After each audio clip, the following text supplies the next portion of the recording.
SNMR Sridhar గారు రాసినటువంటి అరవింద నేత్ర 142వ భాగం.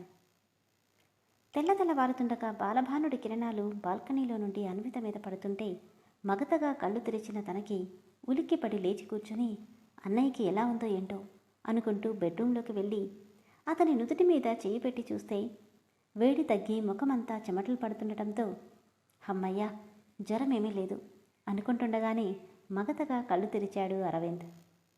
అన్నయ్య, ఇప్పుడు ఎలా ఉంది? నెమ్మదిగా పైకి లేచి కూర్చుంటూ బానే ఉంది. Body pains తగ్గాయా?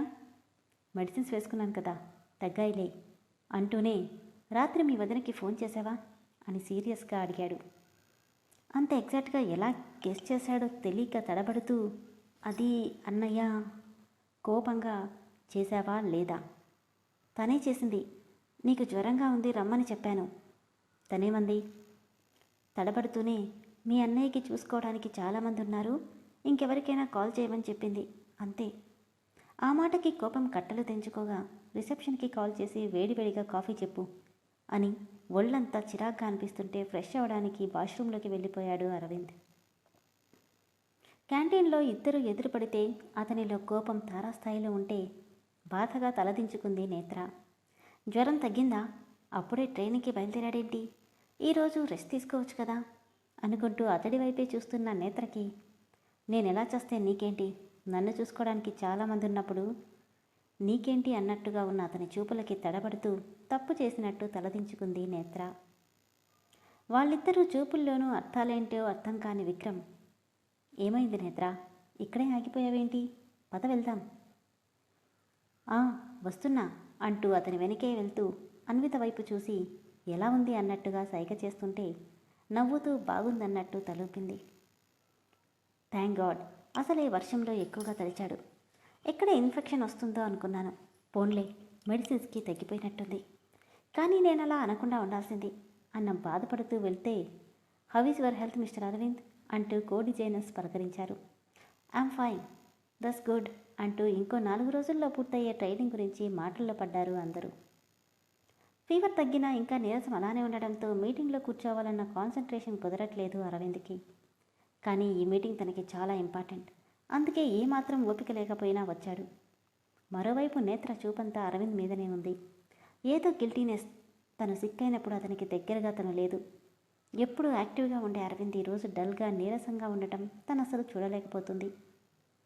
ఎంత అతని గురించి వదిలేద్దామన్నా తన మనసెందుకు అతని వైపు పరుగులు పెడుతుందో తనకు అర్థం కావట్లేదు. చాలాసేపటి నుండి ఆమె చూపు అతన్ని తడుముతున్నా తన వైపు కూడా చూడని అరవింద్ సడన్గా తల తిప్పాడు. నల్లటి కాటిక కళ్ళు ఏడ్చి ఉబ్బిపోయి కనిపిస్తుంటే అసహనంగా తల పక్కకి మళ్ళీ తిప్పేశాడు. ఇంతలో లంచ్ అవడంతో జ్వరం దెబ్బకి నోరంతా చేదుగా అయిపోయి అక్కడి ఫుడ్ తినాలనిపించక వెళ్ళిపోతే అతన్ని చూస్తూ కిచెన్లోకి వెళ్ళింది నేత్ర. ఏదో ఫైల్ చూస్తున్న అరవింద్ ముందు ఒక బౌల్ పెట్టడంతో తలెత్తి చూశాడు. వేడివేడిగా పొగలు కక్కుతున్న అన్నం రసంని చూసి ఏంటిది?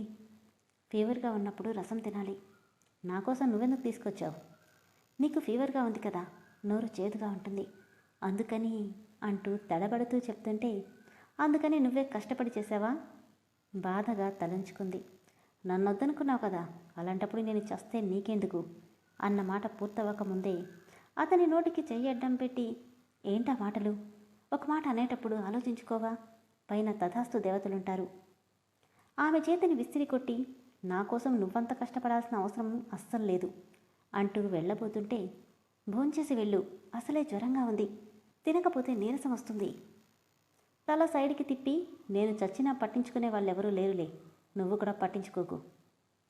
కోపంగా నేనేం ప్రేమతో తీసుకురాలేదులే, నిన్న నువ్వన్నావు కదా సాటి మనిషి బాధలో ఉంటే హెల్ప్ చేశానని, నేను కూడా అంతే, ముందొచ్చి భోంచేయి, నీ హెల్ప్ నాకు అక్కర్లేదు అని విసురుగా చెప్పి అక్కడి నుండి వెళ్ళిపోయాడు.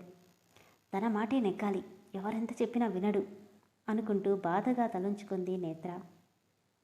4 రోజులు ఉన్న ట్రైనింగ్ కాస్త 2 రోజులకి వచ్చేసింది. ఈ 2 రోజుల్లో అరవింద్ పూర్తిగా కోలుకుంటే తను మాట్లాడిన మాటలకి అతని వైపు చూడాలన్నా తెలియని గిల్టీనెస్ వచ్చేస్తుంటే వాడిగా తగులుతున్న అతని చూపులని తప్పించుకొని తిరుగుతుంది నేత్ర.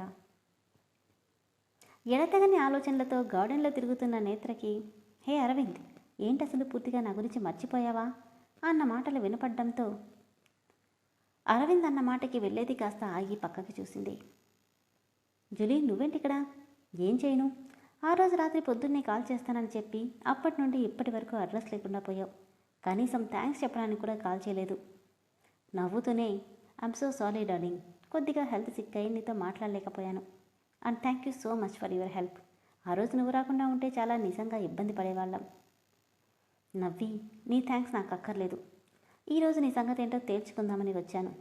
ఏం తేల్చుకోవాలి? నా సంగతి ఏం చేశావు? నీ సంగతా? నాతో టైం స్పెండ్ చేస్తానన్నావు. ఆల్రెడీ చేశానుగా, ఇంకా ఎన్నిసార్లు చేయాలి అని అల్లరిగా అడుగుతుంటే దగ్గరికి వచ్చి అతని పెదవుల మీద వేళ్లతో రాస్తూ, ఆ టైం నాకు సరిపోలేదు, ఇంకా కావాలి, అందుకే ఈ 2 రోజులు నువ్వు నాతోనే ఉండాలి అంటూనే అతన్ని హత్తుకుంటే, లివ్ మీ జూలీ కానీ అంటున్న అతన్ని వదలక, ప్లీజ్ అరవింద్, నా మాట విను. కావాలంటే నీతో పాటు ఇండియా వచ్చేస్తాను. లైఫ్ లాంగ్ నీతోనే ఉంటాను. నన్ను కాదనకు అంటూ అతన్ని గట్టిగా చుట్టుకుని వదలకుంటే, నిజంగా వస్తావా? నువ్వు పిలవడం, నేను రాకపోవడమా? ఎప్పుడూ కాదు, ఇప్పుడే వచ్చేయనా? నీ ఇష్టం. నాతో ఉంటే నీ కెరియర్కి నాది హామీ అన్న మాటలకి ఇక అక్కడ ఒక్క క్షణం కూడా ఉండలేక కోపంగా అక్కడి నుండి వెళ్ళిపోయింది నేత్ర. అతనికి దూరం జరిగి, నిజంగానే రమ్మంటున్నావా? చెప్తున్నానుగా, ఇండియాలో మోడల్ అవ్వాలంటే ఖచ్చితంగా రా. అంతకు మించి నా నుండి ఏమీ ఎక్స్పెక్ట్ చేయకు అని చెప్పి వెళ్ళిపోయాడు అరవింద్. గార్డెన్లో దిగాలుగా తిరుగుతున్న నేత్రని వదిన అంటూ వెనక నుండి చుట్టేసింది. హే అన్వి, ఏంటింత హ్యాపీగా ఉన్నావు? మనం రేపు వెళ్ళిపోతున్నాం కదా. ఈరోజు ఐఫిల్ టవర్ చూడటానికి వెళ్తున్నాం. ఓ అదా, నువ్వు రావట్లేదా వదినా? లేదన్వి, నాకు రావాలని లేదు. ఏమైంది వదినా, అలా ఉన్నావేంటి? ఏం లేదులే, బాగానే ఉన్నాను. అయితే వెళ్దాం వదినా, ఐఫిల్ టవర్ పైకి కూడా ఎక్కచ్చంట, చాలా బాగుంటుంది. లేదులే అన్వి, మీ అన్నయ్య వస్తాడుగా, నువ్వు వెళ్ళు. అన్నయ్య పొత్తో పాటు నువ్వు కూడా రావాలి ప్లీజ్ వదినా. మళ్ళీ ప్యారిస్ వస్తానో రాను, నీతో ఐఫిల్ టవర్ ఎక్కి నీతో ఫోటో తీసుకోవాలి. ప్లీజ్ ప్లీజ్ వదినా అంటూ పట్టుపట్టడంతో సరేనంది నేత్ర. ఏమైంది నేత్ర, 2 రోజుల నుంచి చూస్తున్నాను, అలా ఉన్నావేంటి? ఏం లేదు, కొంచెం మనసేం బాలేదు విక్రమ్. నాకు తెలుసులే, కట్టుకున్నవాడు పక్కనే ఉండి ఇలా మెంటల్గా టార్చర్ చేస్తుంటే ఎవరికైనా ఇలానే ఉంటుంది. ఇంకెన్ని రోజులు? రేపొక్కరోజు ఓపిక పట్టావంటే ఇక్కడి నుండి వెళ్ళిపోవచ్చు. నా భర్త నా పక్కన ఉంటే టార్చరా అంటూ తనకు తనే క్రాస్ క్వశ్చన్ వేసుకుంటే దానికి ఆన్సర్ ఏంటో తనకే తెలియలేదు నేత్రకి.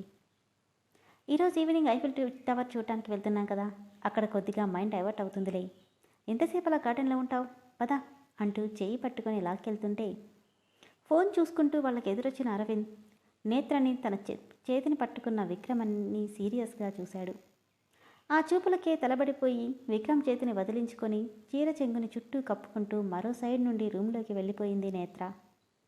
ఏంట్రా, చూపులతోనే తననింకా కంట్రోల్ చేద్దామనుకుంటున్నావా?